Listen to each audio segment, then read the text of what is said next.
খালেদা জিয়ার মৃত্যুতে সারা দেশ শোকের মতো।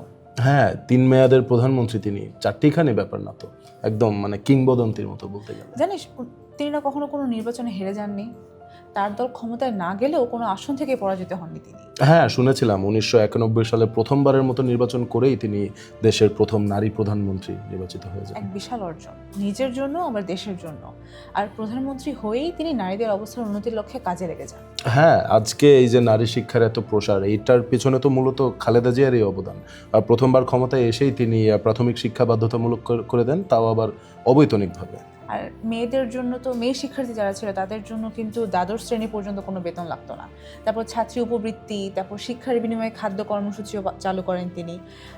তার আমলে প্রাথমিক স্কুলে ভর্তির হার 97% পর্যন্ত গিয়েছিল।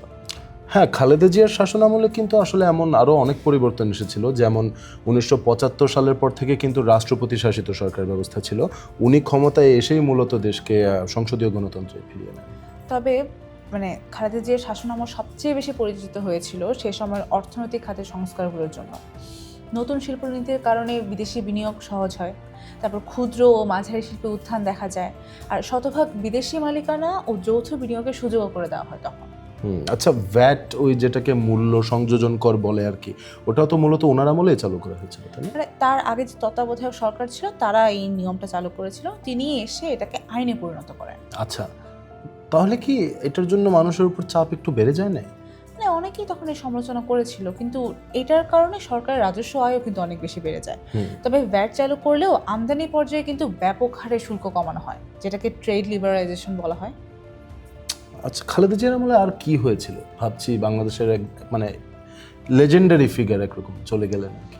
আসলে জানিস, 30 বছর পর, স্বাধীনতার 30 বছর পর মুক্তিযুদ্ধ বিষয়ক মন্ত্রণালয় গঠন করা হয়। আর সেটা করা হয় খালেদা জিয়ার শাসন আমলেই। আচ্ছা, 2001 সালে। তাই নাকি? আচ্ছা, আমি শুনেছিলাম যে দুর্নীতি দমন কমিশনও নাকি খালেদা জিয়ার সরকার স্থাপন করেছিল। হ্যাঁ, 2004 সালে যখন আইনটা হয় তখন খালেদা জিয়া তৃতীয়বারের মতো বাংলাদেশের প্রধানমন্ত্রী ছিলেন। আচ্ছা, আসলেই বাংলাদেশের ইতিহাসে একরকম অভাবনীয় প্রভাব ফেলে গেছেন তিনি।